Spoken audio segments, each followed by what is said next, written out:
Welcome back to my podcast, listeners. We're on episode 86, and today I'll tell you about my romance in the snowy mountains of Kufri and Chandigarh. Ruby had been doing her master's in pharmacy, and the entire batch was attending a week long conference in December in Chandigarh. They were allowed to bring someone if they wished, and Ruby invited me to join, thinking it would be fun. I was more than happy to join. There was another sibling of Ruby's classmate that would be joining, so I was looking forward to this fun trip. I joined the girls in booking the train tickets, and the queue in front of the booking counters was very long. We split up, and each girl was in a different queue. I was the farthest ahead, that means closest to the ticket lady. And the woman in the ticket window called out something. I did not understand what she said and misunderstood. When the other girls asked me what she had said, I told them that she was planning to close the window, which is what she had said, but that she would complete our tickets before that, which was not what she had said. I had misunderstood. The other girls left their positions in their queues, but the ticket woman shut her window before it was my turn. I felt deflated. I wanted to start off my rapport with these girls on a good note, wanting to impress them. But I had already messed up.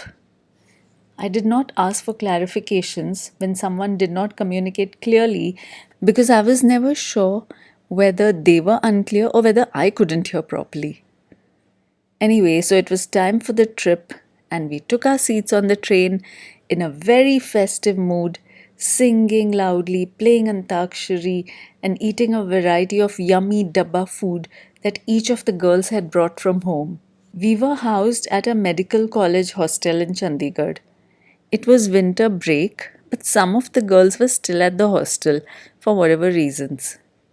Having grown up in Bombay, we were not at all familiar with the water heating systems of colder places, and it was extremely cold in Chandigarh in December. We, being from middle class families, could not indulge in the luxury of shopping specially for a trip. So we made do with carrying all the winter clothes that we owned, mom's hand knitted woolies and all of those things. Our warmth came from layering up. We wore multiple tops, sweaters, and multiple bottoms also.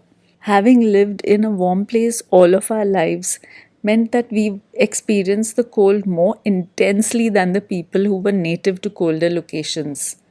On the first morning, we were all waiting outside the bathrooms, and one hostel girl came rushing in and asked us in an urgent tone if there was enough warm water for one person to take a bath. She looked at our blank faces and asked again. We had no idea what she meant or how to answer that question. She just looked disgusted and rushed into the bathroom. We were very impressed with how disciplined these hostel girls were. I thought I had woken up early and was feeling pretty proud of myself. And then I looked out of the window, and at 7 a.m., I could see that one of those sardarnis with very long hair had already washed her hair and was in the lawn drying it. The days were a whirlwind of carefree dining and chilling. There was a huge spread that the professional caterers provided for each meal, and we were spoiled for choice. I enjoyed mixing multiple desserts every day, much to the amusement of the servers who started looking out for what I would mix today. That did make me a little self conscious. But seriously, I was a slender 47 kg girl, ill equipped to deal with the freezing cold, and I needed my calories, damn it. If there ever was any time to indulge, this was it. Dad had a couple of friends in Chandigarh from his engineering college days. We called them up to let them know that we were in the city. They invited us to their house for dinner, coming to pick us up from the college. This was also a Jat family, and seeing their lifestyle and their rapport with their children opened my eyes to the fact that not all Jat parents are as oppressive or stern as my mother seemed, at least to me. They were relaxed and friendly with their children, and their children didn't seem to be scared of them. In fact, their son was a funny prankster and he had us in splits. When we went to wash our hands before eating, the mother washed her hands first, then the daughter, then Ruby, and when it was finally my turn to wash my hands, the water was scalding hot. It was hot enough to cause skin damage. I somehow managed to wash my hands without hurting myself. Seated at the table, I mentioned this.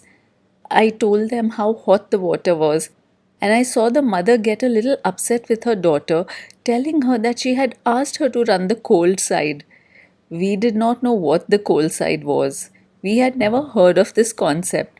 Apparently, in such cold places, there are two taps for mixing hot and cold water, so you can adjust according to the temperature that you want. So, when the mother washed her hands first, the hot side water had not yet started feeling hot because the water already sitting in the pipe comes out first. So, when the daughter washed her hands, the water temperature was just right, and the mother had told her to start running the cold side. So the daughter did not bother to run the cold side, and she did not feel the need to open the cold side of the tap. When Ruby washed her hands, the water was probably hotter than desirable, but by the time it was my turn to wash my hands, the water was dangerously hot. And I did not know there was a second tap to add cold water into the mix. I heard the daughter giggle when the mother scolded her. I realized she had done this on purpose. I realized that people who are used to certain systems don't have much empathy or understanding towards those who are not familiar with said systems. I experienced this lack of understanding and empathy the next day when we all got into a bus to go visit Kufri.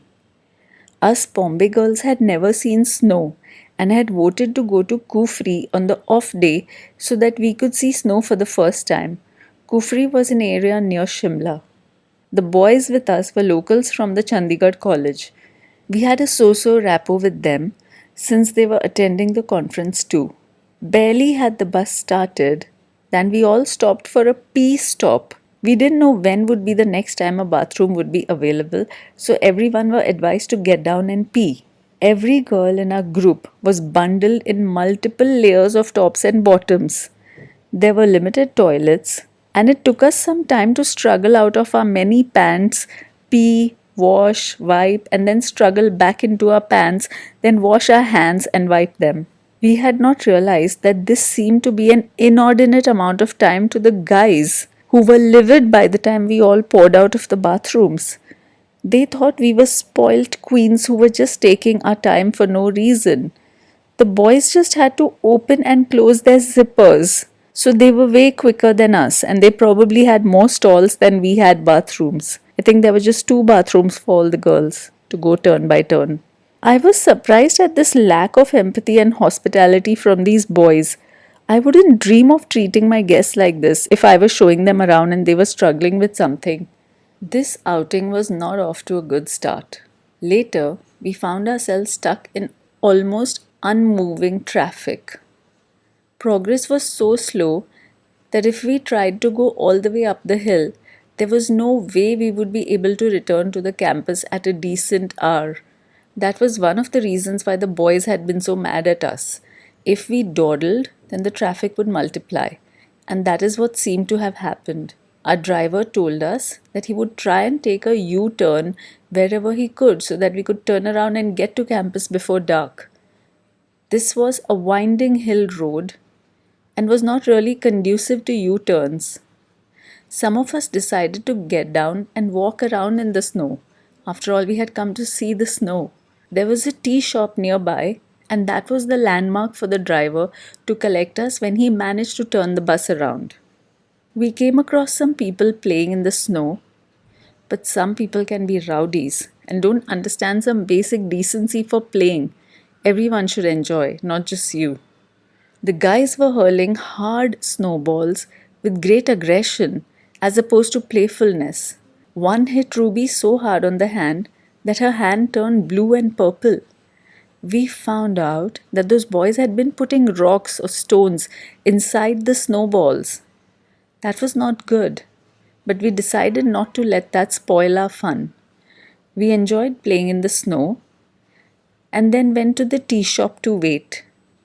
We waited and waited, feeling colder and colder. At least when we were moving, we did not feel as cold. Now, just sitting, we were feeling very cold. We got worried about whether the bus had already left, but the tea shop guy assured us that the bus had not yet arrived. Then we got worried if they had taken another route. Eventually, the bus did arrive, and the girls who had stayed on the bus told us about their scare. When the bus was reversing to get the U turn, the back side of the bus had actually dangled over the precipice.